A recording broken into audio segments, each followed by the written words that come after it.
All right, so let's talk about house placement. Why we placed our house where we placed it, what went into that thought process. All right, for one thing, obviously we're just facing the road here. The road does take a little bit of a bend here, which is why the back of that house is kind of at an angle towards our house, because there's a little bit of a curve right here is where the road curves, and then it kind of straightens out right in front of our lot, and then it's a straightaway all the way down. So we basically faced our house on the straightaway. And then why did we place it where we placed it? Okay, so I factored in a few things, right? One was the original topography of the land. Two was, I wouldn't say our building setbacks, because we're well within our setbacks. But I did sort of center it on the lot. Our lot was 100 and, back here, like where the house is, I think it's 170 feet wide. And our house is 74 feet wide. So basically I've just sort of centered it 50 feet and 50 feet. I think we're like 49 and 51 or something like that. I don't know. So we centered it on the lot. We also had a rear entry garage. So a side entry rear garage, I should say. So I needed enough room to get a big enough driveway apron to turn around. We had another house that had a side entry garage, and the thing that was annoying about it was that our driveway apron across was only 26 feet. So backing in and out of the garage required like a 3-point turn. It just wasn't big enough to turn around. Now our other garage, we had a 3-car garage, but we had a 2-car, and then we had a 1-car that was perpendicular to the 2-car. So it was like kind of 90 degrees. It was kind of sat here. So at our old house, I parked my truck in the 1-car garage because it was longer than the 2-car. My truck was actually too long for the 2-car. And it was one of those 2-car garages that builders are building these days that are just tiny. So it was big enough to fit the 4Runner. But I was able to park there. So built this garage. Again, I mentioned this in the other video. I designed this garage to be big enough where I can park my Tundra in here with no problem. So this garage is, I think I mentioned in the other video, is 36 by 25. So 25 feet deep, 36 feet across. And then I did 10 foot wide by 8 foot tall garage doors so that there was enough room to get the truck in with no problem and not have to fold mirrors in and all that stuff. All right, so let's talk about house placement again. Another obstacle we had to deal with was the fact that we have a creek back here, and our county requires a 75-foot impervious buffer to a creek. What does impervious buffer mean? Well, that means an impervious structure. That's a driveway. That would be a concrete driveway. That would be a house, a structure, a building. Anything that's an impervious surface cannot be within 75 feet of the creek. And then beyond that, there is a 50-foot undisturbed buffer. Now, I came in and disturbed this, but this was all invasive Chinese privet. So if the county comes after me, I'm going to come back after them and be like, guys, I cut out all this invasive Chinese privet. You're telling me that you want invasive species growing everywhere? Like, I cut all the privet out and got rid of it to the creek, and I'll put in some grass, right? I'm not doing anything else other than grass. So, and that's really not a big creek, but nowadays the EPA calls anything that has water in it at least one time a year a creek. It's getting insane what they're trying to define as creeks and streams and all this stuff and blah blah blah blah blah. And I get it, like, you got to protect nature, but there's a balance here, guys. There's a balance, right? Okay, there's balance in everything in life, right? So house placement. Again, I needed enough room for the apron. So I made this apron 35 feet across, which I think was a good size. The only thing I'm going to change, I mentioned in the other video, is right behind me. I'm going to extend this out a little bit, just on this corner, basically from the fire pit back, so that when I come down here, I usually back into the garage. I'm pulled in forward right now because I'm going to be leaving here in a little bit. But I usually back in, and I need a little bit more angle to get here and then back up. It's because Becky parks in the middle, and then her workout area is over there on the other garage, and then the kids, like Power Wheels and all that, are all parked over there on that side. So house placement, again, we had a 75-foot impervious buffer line, and that impervious buffer line is basically right about there where my finger is pointing is about where the 75-foot impervious buffer is off of the creek. So we had to contend with that. Also, we had just the natural fall off of the land. So this land kind of, from the road, it kind of swooped down and there was a low spot, and then it kind of came back up a little bit. And then where this garage is sitting, I think there's probably like a foot of fill dirt here, but that right there on that corner is pretty much native grade. Native grade did fall off about right here at this point right here where my finger's pointing, and it just sort of started to fall off down to the creek. So you can see where we added dirt because I wanted to extend out this area to get enough room for a walkway, and to get, we also made it big enough so we could get a skid steer around the back corner of that house right there as we were building, to move materials around. A skid steer, and I had a telehandler out here when we were framing, so I was able to get the telehandler around the corner because we used a telehandler to set all those windows. So did have that out here, wanted enough room for that, so we took a little bit of fill that we excavated out from the basement and just filled it right there. So I wanted the garage, I wanted the grade to the garage to be pretty good. Also, another thing that we did is, how high do we set the house? So I came out here and I shot my laser. I've got a Bosch rotary laser, and I tried some different areas, and I found sort of a happy medium of minimizing excavation and fill, and then also at what height is the garage going to sit in relation to the driveway, because I wanted the driveway to be pretty flat. That's sort of the high point right there where my finger is, and then it slopes back this way. So I put enough fall in it so the water would drain off, and the water actually drains that way towards the road just a little bit, and then it falls off and goes across the yard. So I wanted to account for drainage here. So I played with the height a little bit. Again, I was just out here with the raw land and a rotary laser, and I was just playing with heights. How high do I want our front porch to be? I also factored in, how much concrete am I going to pour? How tall is this going to be? How many steps are we going to have up into our house? So ultimately what we decided on was basically this. We did have to cut into this hill. So this hill right here, the grade kind of fell back to right here is kind of where we got to native grade. So this garage here is only sitting maybe not even 12 inches above where native grade was over here. So this area right here is pretty solid.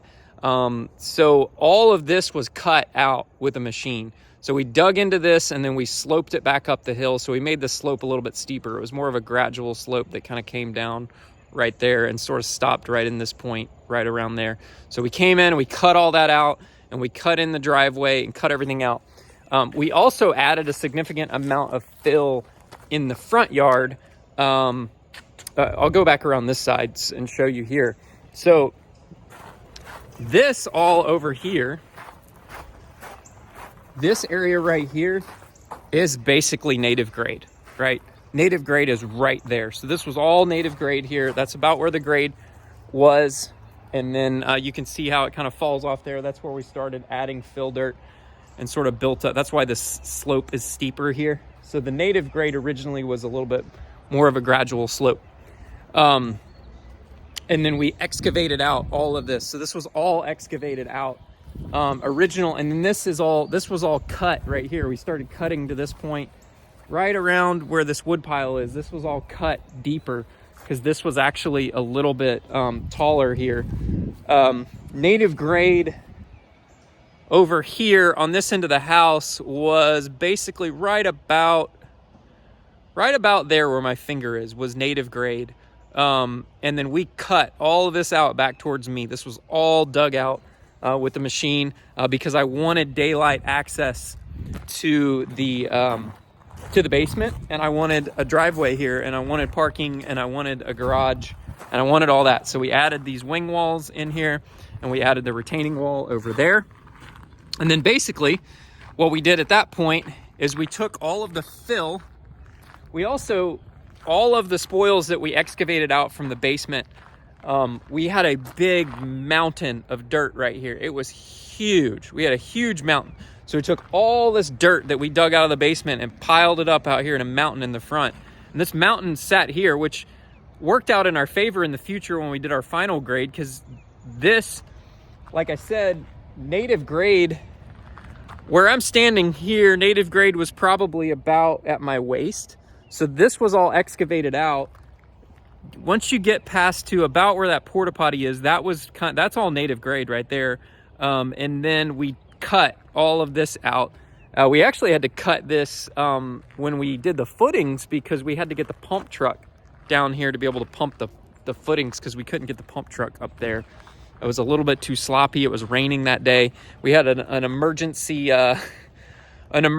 excavation where we brought a skid steer out here, and I had thank goodness to Michael Ryan Trucking. They were able to deliver us like 3 loads of 34s back to back. So we got 3 tandem loads of 34s, and we basically made another driveway right here so that the pump truck could get back here and the concrete trucks could get back here, so we could pump concrete, because they sent the wrong pump truck on the day we were supposed to do the footings. They were supposed to send their pump truck with a 110-foot boom, and they sent a pump truck with an 85-foot boom, and it was just too short to reach that back corner of the garage over there. So we had to improvise, we had to think fast, and luckily we had a skid steer out here already, and I called in and I was able to get some gravel within a couple hours, and they were able to come out here and deliver. We did, I think it was 3 loads of 34s, and we were able to build a driveway here very quickly. We excavated all this with the skid steer, and then we poured the gravel, and we got it in. So anyways, my tangents, I'm always on tangents. So this is all fill dirt here. Like I said, original native grade was probably right where my finger is. So there's, over here on this side of the porch, there's a good maybe 5 or 6 feet of fill dirt here. This wall on the porch, the footing is down here. And then we sort of stepped it up as we went across the slope. So that stem wall on that side of the porch is maybe only about 3 or 4 feet tall to the footing. So that was all fill over there. And then again, right over there on this corner of the porch was probably, there's maybe only a foot of fill there from native grade. It's pretty close there. And then we brought the fill out this way and filled it in here, because there was a low spot right here. So this is a lot of fill dirt here that we brought out in the front yard.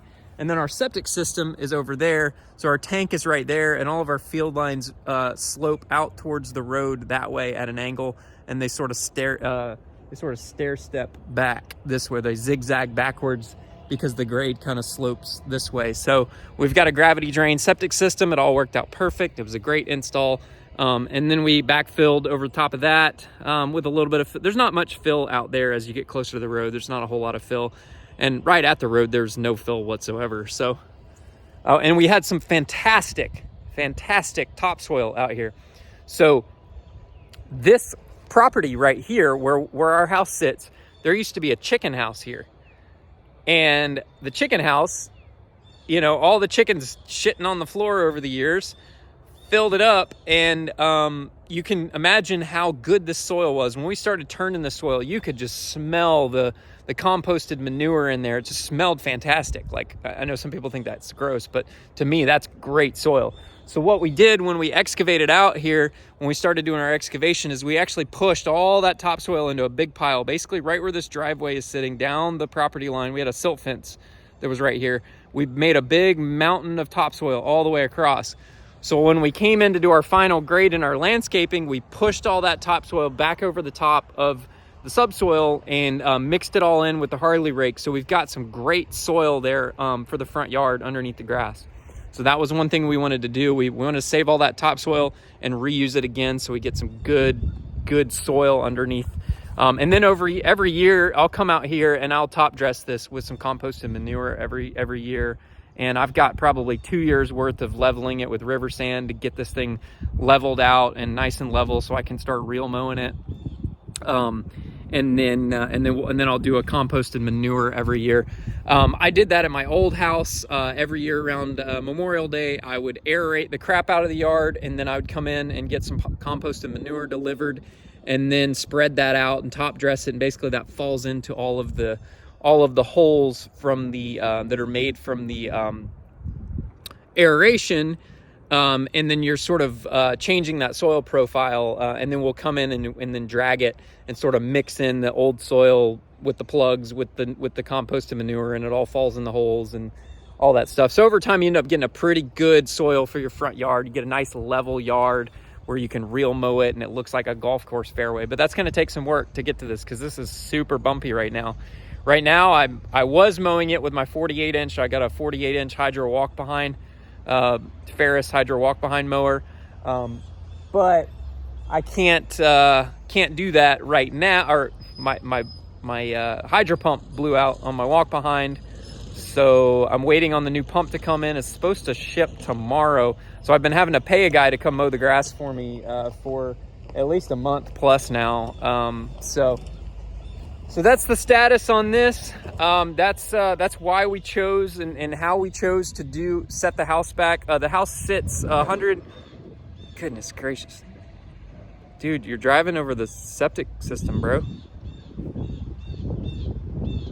These guys, they don't care where you're set. Another building tip: if you're building a house, none of the trades give a crap where your septic tank is. So put your septic tank in as late as you can. I put mine in kind of early, and what happened, and then I taped off the entire field line up in the front here. I put caution tape all the way around with stakes. It didn't matter. I showed up here one day when the drywall cleanup crew was coming. They sent a trash company to come pick up all the drywall scraps.